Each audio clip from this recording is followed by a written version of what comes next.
सो ESIC portal के ऊपर एक नई अपडेट आई है which is very very important for all the employers out there, all the company owners out there.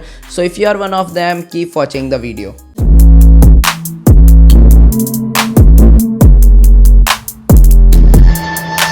सबसे पहले तो मैं आपको अपडेट दिखा देता हूँ क्या है, देन उसके बाद में ये इंपॉर्टेंट क्यों है इसके ऊपर बात करेंगे थोड़ी सी. तो आप जैसे ही अपना ESIC पोर्टल लॉगिन करोगे कंपनी का, यहाँ पे नीचे आपको एक नया ऑप्शन देखने को मिलेगा, search IP bye account number, mobile number etcetera. आप इस पे जैसे ही क्लिक करोगे तो कुछ इस टाइप का इंटरफेस देखने को मिलेगा और इस ड्रॉप डाउन के अंदर आपको यहाँ पे 4 ऑप्शन देखने को मिलेंगे. फोर्थ वन इज़ IP, तो उसको तो आप इग्नोर कर दो. और जो बचे हुए 3 हैं यानी account number, mobile number and UN number, तो ये 3 इंपॉर्टेंट है. आप किसी भी एम्प्लॉई का, कोई भी नया पर्सन आपके पास में आ रहा है तो आप उसका मोबाइल नंबर डाल करके, आप उसका अगर PF नंबर उसके पास में है जिसको UN नंबर बोलते हैं वो अगर है तो वो डाल करके, या फिर उसका बैंक अकाउंट नंबर डाल करके ये चेक कर सकते हो कि उस पर्टिकुलर एम्प्लॉई का कोई प्री एग्जिस्टिंग IP नंबर है या फिर नहीं.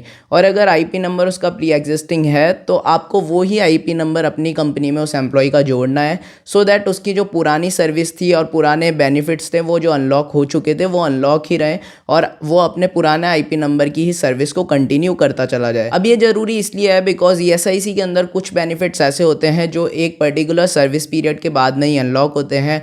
2 महीने, 3 महीने या फिर 6 महीने, साल भर. कुछ बेनिफिट्स ऐसे होते हैं जो लंबे लंबे टाइम पीरियड तक कंट्रीब्यूट आप करते हो तो ही अनलॉक होते हैं.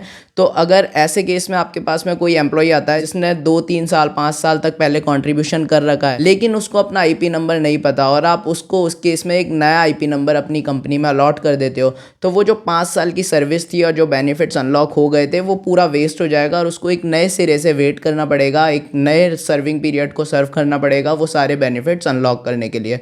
तो ये एक प्रॉब्लमेटिक सिचुएशन हो जाएगी उस पर्टिकुलर एम्प्लॉय के लिए, उसके फैमिली मेम्बर्स के लिए.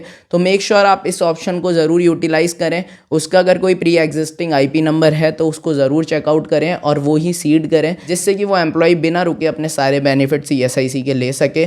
So that is all for today. इसी टाइप के और इन्फॉर्मेटिव वीडियोज़ अगर आप देखना चाहते हो तो इस चैनल को आप सब्सक्राइब कर सकते हो, बेल आइकन को हिट कर सकते हो ताकि उन सभी वीडियोज़ की अपडेट आप सभी तक आ जाए. And thank you so much for watching this video.